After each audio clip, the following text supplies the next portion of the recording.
So, hey guys, welcome to my spoiler filled talk about my overall season one thoughts for Agents of S.H.I.E.L.D. This is a 22 episode season. Like I said in the video before this one, ABC does plan on renewing the series for a season two at least. Don't know about a season three quite yet. It is safe to assume maybe season two will set up for Avengers 2 in some way, or will play off Guardians of the Galaxy since that film will be out by then. Um, so it'll be interesting to see what they do for season 2. But we're not talking about season 2 today. We're talking about the overall season 1 of Agents of S.H.I.E.L.D. This will be a spoiler filled talk, so if you have not seen all, if not most, of season one of Agents of S.H.I.E.L.D., it would be best to go and watch as many of those as you can, as I am going to go into complete spoiler territory for this. So, full spoilers ahead, you have been warned. But if if you don't really care, feel free to be my guest and stay around with me, and I will give you my full spoiler thoughts on season one of the Agents of S.H.I.E.L.D.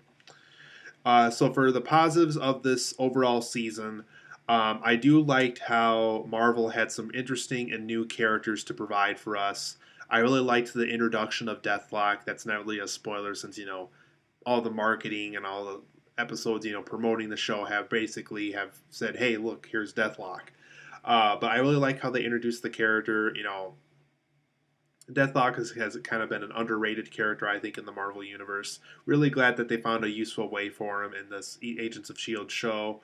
Um, Graviton probably could have been used more effectively, I thought. We got to see that character pop up every once in a while as this like giant gel ball in a box. But they didn't really do anything with him, unfortunately. And I do like a lot of the agents. I liked, Agent Sky. I loved Agent Ward for a while, but if you've seen the show, the whole thing with him turning into a Hydra agent and things like that, um, it was kind of you can kind of tell they put it in there because of the Captain America 2 thing with Hydra being revealed and stuff. So there was kind of that side of me like, okay, maybe they added that on a little later, and maybe that's why the show played out as much as it did in that direction. But overall, interesting character. I like all the twists and turns what they did with him. I really liked Agent May also. Ming-Na Wen has done a lot of really cool stuff over the years. She's voiced Mulan before being a part of the show. For Disney. She's been in the first Street Fighter film with Jean-Claude Van Damme, so I knew her from that as well. So yeah, a lot of interesting and new characters that we were introduced to. Fitz and Simmons, I liked Fitz a little bit more than Simmons. Simmons kind of got my nerves every once in a while. Um, I liked all the neat Marvel Cinematic Universe tie-ins. So the episode where Sif came to Earth to help out with the agents, that was definitely a tie-in to Thor: The Dark World. There's another episode that was basically released like 2 or 3 weeks after Thor: The Dark World, where they found like an Asgardian staff or something like that they got to retrieve, and then obviously this was in the Sif episode also, where Sif had to help the agents get rid of this Asgardian lady who can make basically any man fall in love with her. Um, so I liked all those little unique tie-ins. Obviously the Hydra thing was pretty big for a while with Captain America 2. That was definitely Captain America's 2's tie-in with everything. So I really enjoyed all those unique tie-ins that they had throughout the series, and even in the later episodes, they definitely got into detail, some post Captain America 2 things that have been going on. So I liked all that little talk about some things that were going on after Captain America 2 and things like that. Um, I really liked a lot of the guest character appearances. Obviously Samuel L. Jackson's Nick Fury, which he did about twice, I think. Agent Maria Hill, played by Kobe Smulders from How I Met Your Mother. I think she appeared on the show 2 or 3 times, I think. Jamie Alexander appeared as Sif from the Thor films in this, just in one episode, but it was pretty cool to see her in a Agents of S.H.I.E.L.D. episode nonetheless. And then obviously on the episode where they were on the train, Stan Lee had a cameo appearance, so I thought that was pretty cool. Kind of homaging the fact that he always has cameos in Marvel films as well. Um, Overall, I think the series itself had some pretty cool action scenes. There's some pretty bad green screen to some episodes, but overall, as a series, as a whole, I think there's some pretty cool action scenes that we had here. So for TV standards, I think that is pretty good. Um, and I think the overall show itself had some pretty tense and gripping moments, specifically when Hydra came into play. Um, once Captain America 2 came out and, the Hydra thing got revealed and they explored it even more on the show.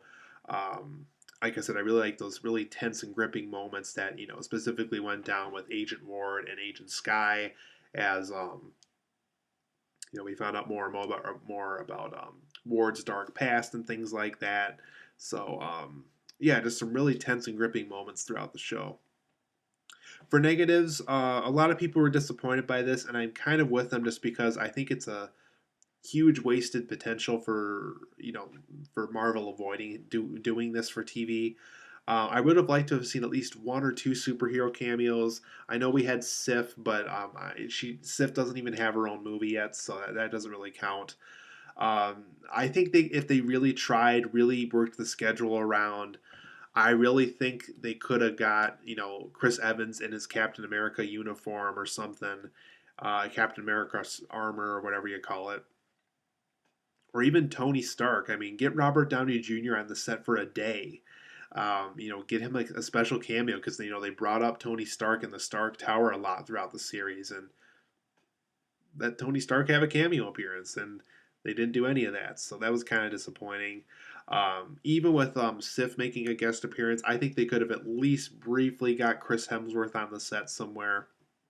Didn't do that, and they didn't even get Bruce Banner. So a little disappointed down there, but um, overall, and I had this was actually my previous video where I was talking about this. Several unanswered loose ends. I mean, we had the thing about Sky's parents. They didn't give a lot of full detail. We got to see like someone covered in blood or something like that near the end of the season finale. Never got to know who that was. Don't know who the person is. Don't know what Marvel character that is. So once again, season 2 has to deal with that. What exactly happened to Agent Fitz? Did he die? Is he unconscious? Did he get hurt? They didn't really show it, so who knows what happened to Agent Fitz? Um, I still don't understand the thing that happened with Patton Oswalt's character. I thought he was dead. I thought it was pretty clear that Agent Ward killed him. I don't know if he was a part of the Tahiti project, also, kind of the program that brought Agent Coulson back. I don't know if that was a clone or if that's the real one, and the one we saw earlier was a clone, or if he was brought back to life through the Tahiti project. So a lot of once again unanswered questions. Um, and once again, I mean, the whole show was about how Coulson got resurrected back to life, and there's still some unanswered loose ends about that. So, season 2 once again has to deal with all this stuff, and I really hope Marvel doesn't keep pushing back answering these questions. I really need, and I think the viewers need too, some more answers to these things. So, um, there was some pretty worthless content overall. Graviton was really underused, I thought.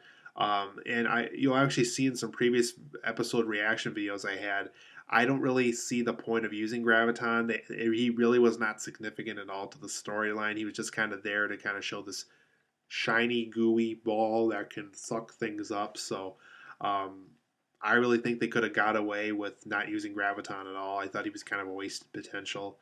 The girl with the flower dress, or flowers as they called her, really didn't go anywhere.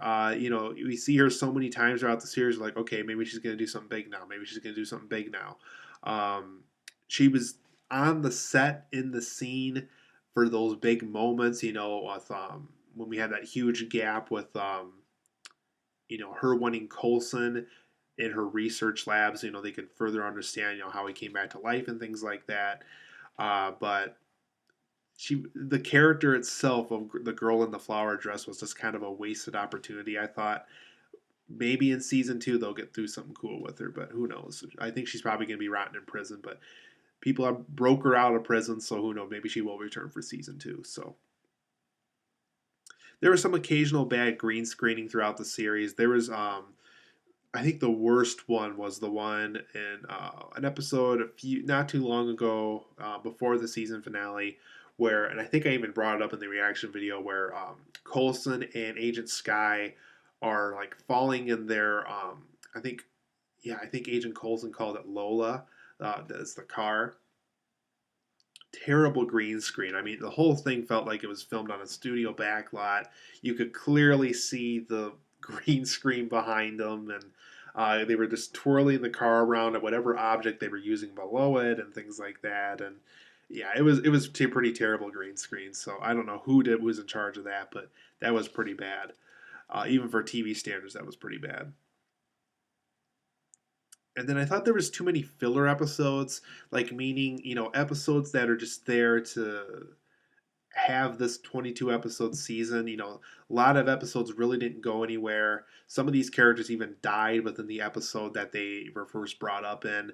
There was some guy that had like a shadow ability, and I didn't mind the guy with the fire powers. He wasn't bad, but there was just a lot of characters. It's like, okay, they're there for 25 minutes, and now we're gonna kill them off.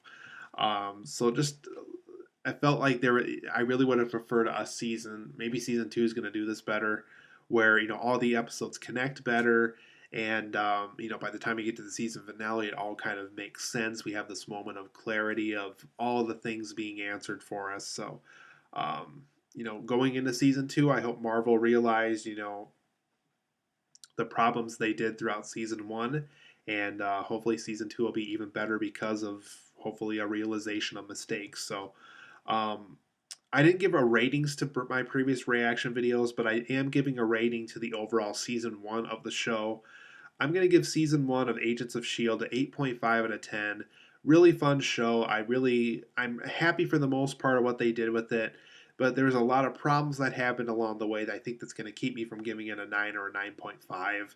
A lot of fun though. I really enjoyed the show, and I can't wait to see what season two is going to bring us. So, um, whenever ABC brings us an Agents of S.H.I.E.L.D. Season 2, I will definitely do reaction videos for those when that happens. I know DC has a Gotham TV show coming up soon about Commissioner Gordon before Bruce Wayne becomes Batman, about Commissioner Gordon handling all the villains in Gotham City. I'm hoping to do reaction videos for those. Hopefully, they'll be on at a time where I'll be able to keep watching each episode. And I know there's an Agent Carter show coming up soon from Marvel, which has been rumored to even possibly be side by side with Agents of S.H.I.E.L.D. at some point. About Peggy Carter, about her adventures after the first Captain America film. So we also have that show coming up. So hopefully I will be able to do reaction to all three of those shows coming up here pretty soon. And once again, if ABC does a season two for Agents of S.H.I.E.L.D., hopefully it's awesome and that they learn from their mistakes from season one and they give us some answers that season one didn't answer for us. So, some questions that they didn't answer for us. So, I will see you guys here for future videos. I'm going to do plenty of movie reviews throughout the summer, so definitely be sure to check in with my channel a lot. I'm just going to definitely post as much new content as I can.